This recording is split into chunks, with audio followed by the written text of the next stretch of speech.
good afternoon, ladies and gentlemen. Viewers all over the world will welcome you to the first local government chairmanship candidate debate brought to you by GMTV, today, February 28, 2021. My name is Roseline, and here with me is Mr. Alex Onyeagwam Osondu. Mr. Alex, you're welcome. Thank you very much. Appreciate it. Okay.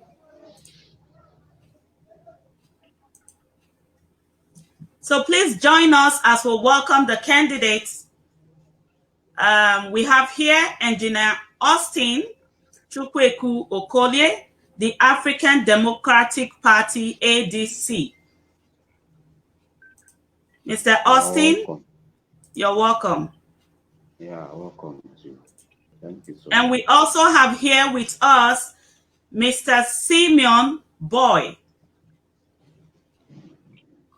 Mr. SIMEON, you're welcome. Thank Mr. you SIMEON? very much. Yes. Thank you.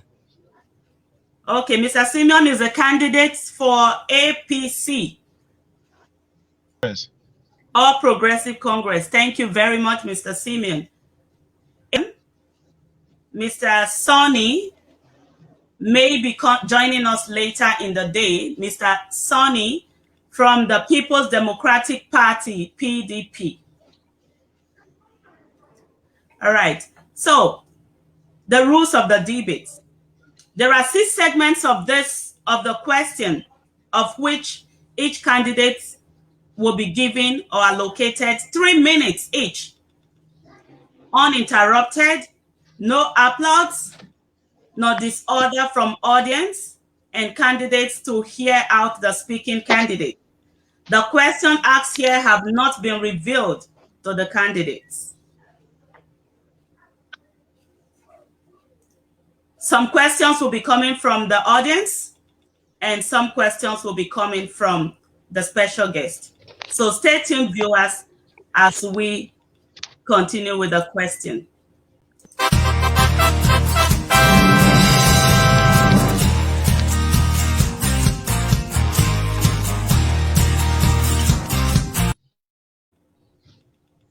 Welcome back.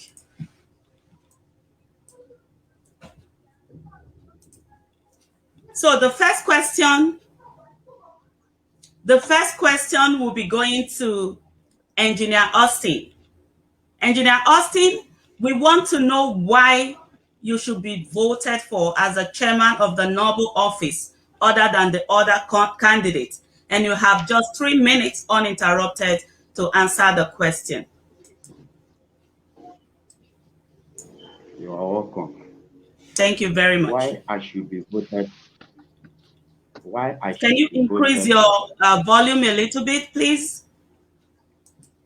Okay. Why I should be voted for?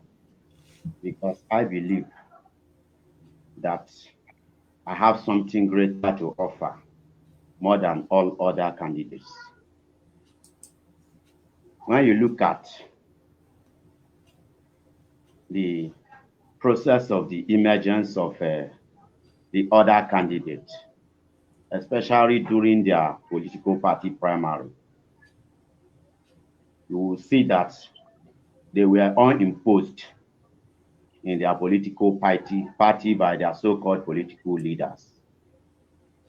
Imagine where a candidate will emerge a week before their own party primary. It's alarming. And such a person will tell you that he has something meaningful to offer the people, when you have even started rigging your election before the re-election. So I am the only candidate that was not imposed by any leader. I am the only candidate of the citizens. I am the candidate of the youth. I am the candidate of the entire people of Eka South, because I am going there to represent my people. My party, ADC, as the only credible alternative political platform, believe in the welfare of the people, because the welfare of our people has been neglected for so long. That is why we have come out and we have promised our people that 30%, if elected, 30% of all my councillors 30% of their salary will go to the masses. Equally, 30% of my salary, if elected as the executive chairman of Ika South, will go to the masses.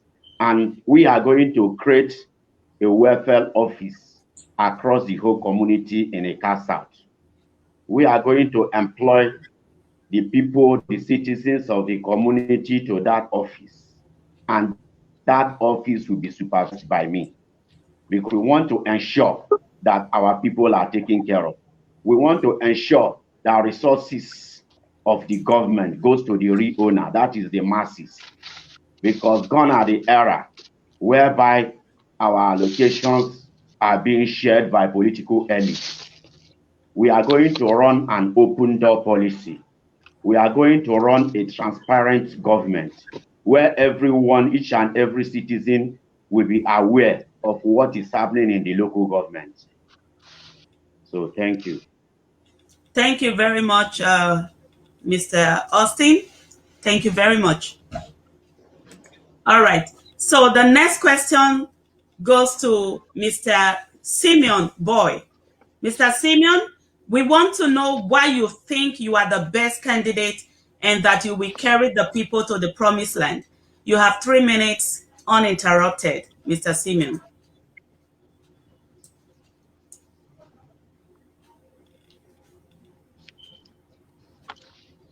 Okay, first of all, I want to thank the organizers of this program. I think I need to start from there for giving us the platform to showcase or to market our programs and policies. I really want to commend this effort. It has been what I've been looking up to.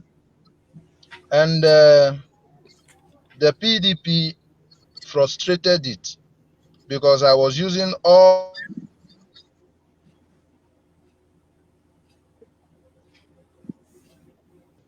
So as I was saying, I thank you guys so much. Now tell you this. The reason why I'm out there under the platform of APC is one, to bring on board youthful governance, to bring on board good governance. And the reason why I'm soliciting for vote is because one, I am the youngest candidate by the special grace of God.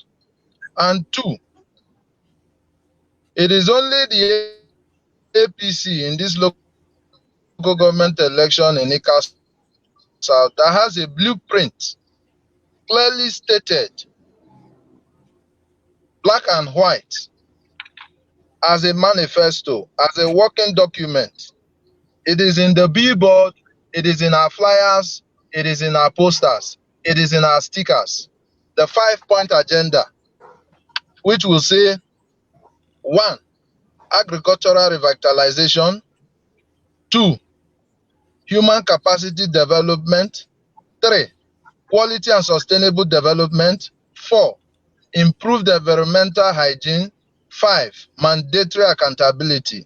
All these are well-fashioned out policy framework that will drive the administration of the local government for the next 3 years. And it will platform the APC and its candidate, SIMEON Boy, that opportunity to render this wholesome service. That is the reason why we are out there to solicit for vote. And that is why we feel we are the best for this job at this point in time. Thank you. Thank you very much, Mr. SIMEON. So now the next question will go to Mr. Austin. Mr. Austin, we want to know what is that specific change, if voted for, what is that specific change that you hope to bring to the people that the previous candidates or the previous chairman was not able to accomplish? What is that specific thing?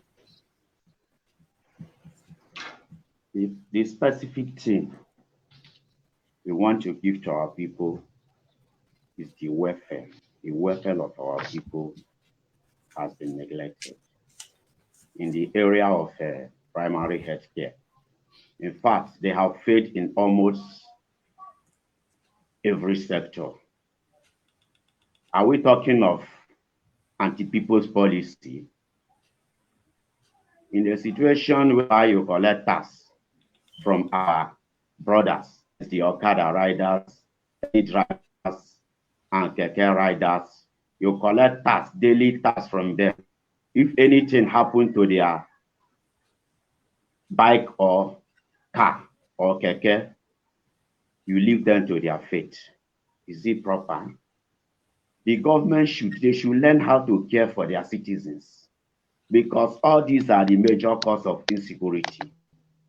When you have a government that does not care for its citizens, whether the citizens are dying, they don't care. We want to run a government whereby our citizens are being taken care of. Not just to sit down in your office and be answering executive chairman. Your duty is to move around across the whole community to check how people are feeling. There are people in this local government that cannot even afford 2 square meals in a day. But what has the government done to ameliorate the situation? Nothing. We have so many unemployed graduates. In fact, the number of unemployed graduates is enough to create a country. But what are they doing to ameliorate the situation? Nothing. They have turned their back on the citizens. And there is a great anger in the land. The youths are angry. Our mothers are angry. Our brothers are angry. Our fathers are angry. And our sisters are equally angry. You need to be moving around, have interaction with your people, with the market women, with the artisans, with our fathers in the village, with the farmers. Then after the interaction, you know where to come in as a local government. Who tell you that a local government has nothing to offer? Why is it called a government? Is the government at its grassroots? Because some certain cabals, they have hijacked the local government, it seems that the local government has nothing to offer anymore. So, liberating a cast out, we believe as ADC as the only credible alternative party that is a task that must be done. We must give back our government to the real owner. That is the masses. That is the citizens. Thank you. Thank you very much, Mr. Austin Okolie. Before we continue, we have another special guest here with us.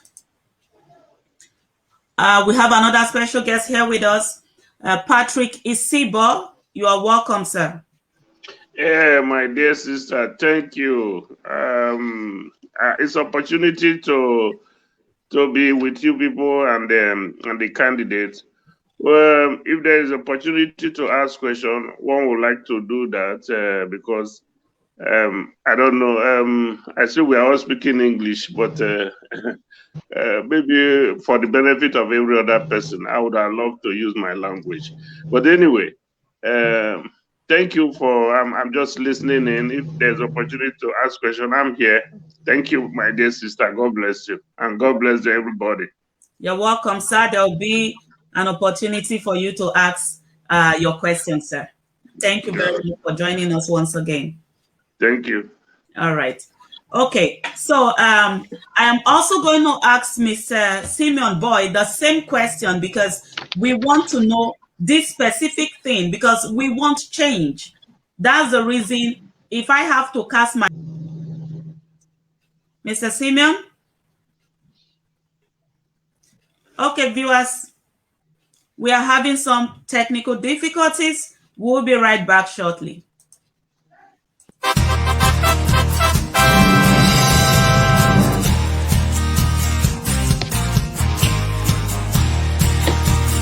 Same question that I already asked the other candidate from the ADC. So I want to hear from you. What is that specific change that you think you can bring to the people that the previous chairmen were not able to bring in the past?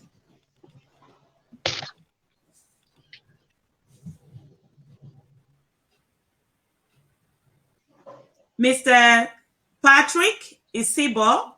So we want to hear some comments so far before we fix the technical issues. We want to hear some feedback so far from what you have heard from both of them? Yeah, my dear sister, I think it's good listening to them. We know that government is a difficult thing. There are so much deficit on that. Even the person with the best intention probably do very little. But even that little thing is, if it's in the right direction, it will be some way to see how that make a difference. Making a difference is the key thing. When the technical things are sorted out, I would like to ask specific question to specific person, because I like the forum, and I like opportunity to discuss, and which is lacking. And I really thank you, my dear sister, for providing this forum. But it's good to say something. We have seen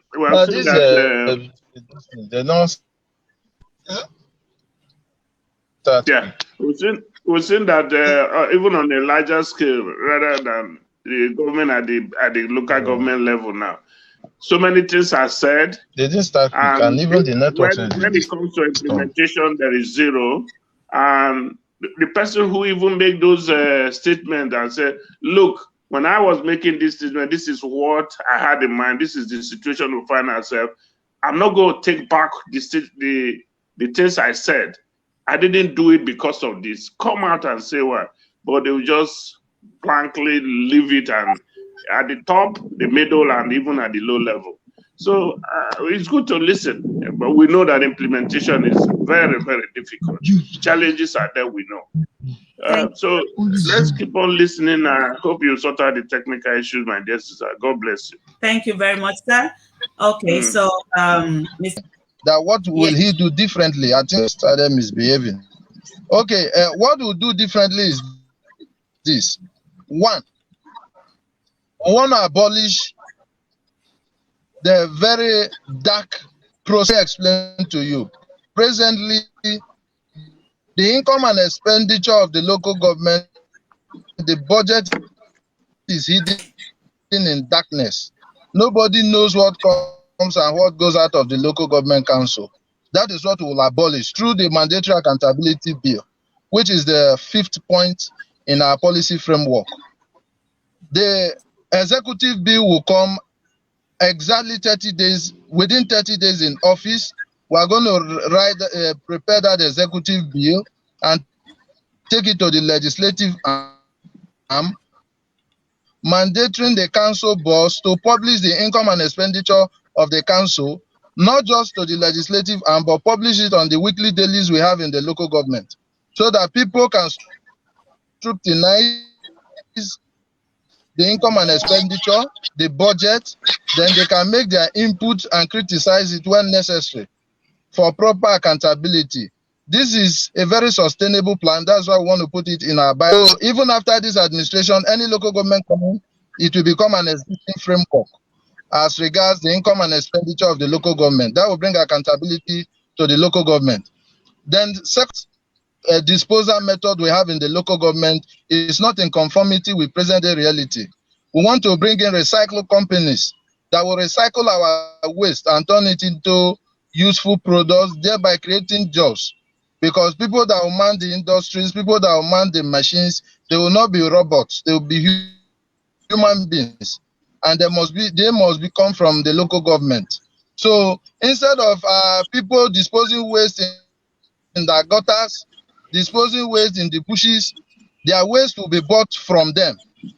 We want to turn it around. Instead of them looking for where to dump their refuse or paying people to carry their refuse, companies that are into recycling will come and buy the refuse from them, because the sorting will take place in their kitchen. We will tell them how to separate the composable waste. That way, we'll be able to create jobs and keep our environment clean. Then we'll talk about the abattoir. We are going to bring in the modern day meat processing machines, stainless steel from China, so that they will not use tires and carbons to prepare our meat. And if you go to the abattoirs, they are nothing to write home about. It's stinking. I had a friend from Canada the other day. We went there with a white lady, and the lady said she's not going to eat the meat from there It was very embarrassing experience. So that is to tell you the level of decay in terms of development the local government is. And we are talking about developing the federal government, while the local government, through well thought out policy framework, you can see it's in our billboard, it's in our flyers, it's in our posters. We are printing out this policy framework so that we'll be held accountable with them. So because of time, please, I want to beg that if we can reschedule this debate, get the PDP candidate, get him on board. He needs to come right to the political party. Let him come and tell of anybody to qualify you to become the council chairman. I want to campaign now. Please excuse me, let me leave the debate so that I can join my people in the campaign train, please. All right. Will you permit me, please? So before we permit you, I want Mr. Alex to ask one question. Okay. Thank you very much. So much appreciated. I am glad that right from our grassroots, we are doing great. And if we check it, you see that the first in history, this is the first time that they are engaging themselves in this debate. And to our noble candidates, I still want to use this forum to inform you as well that if there is any other promotion that can promote you internationally and locally, it is this forum as well, because that will make more people who have not known about you to influence others.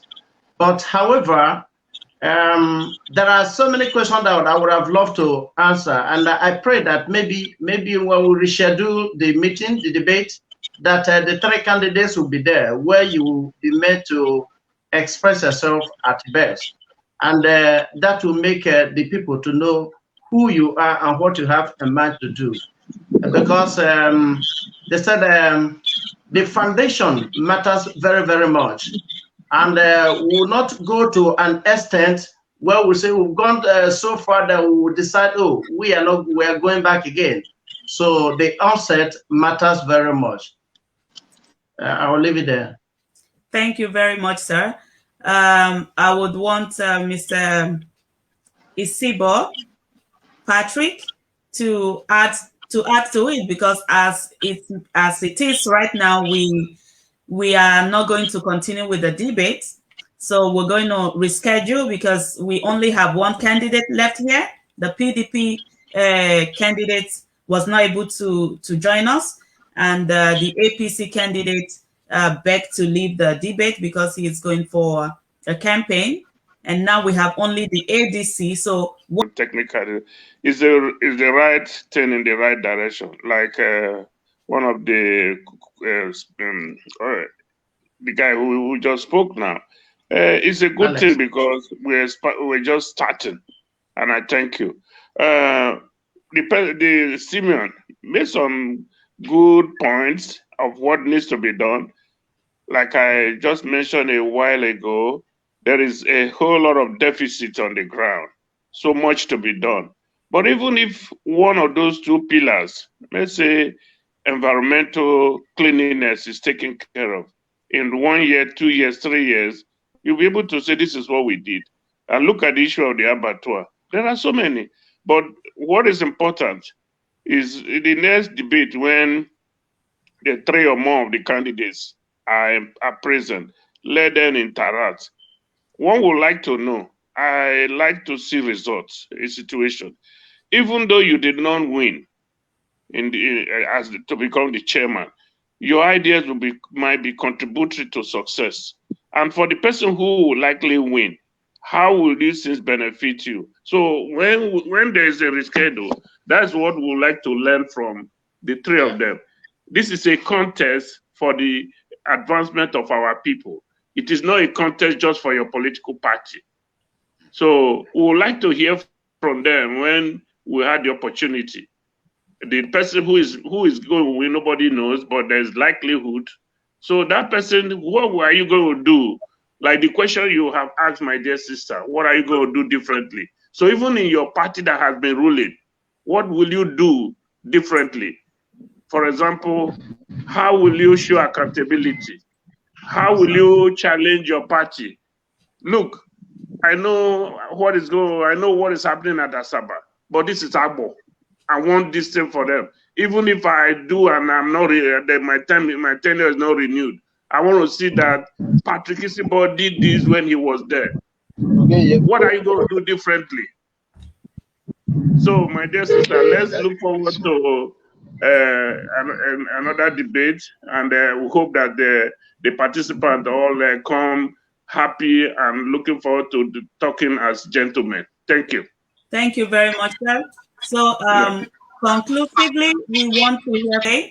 So, we are looking forward to rescheduling this debate because we see that you guys have a lot of things to tell us, and we have a lot of questions also to ask you.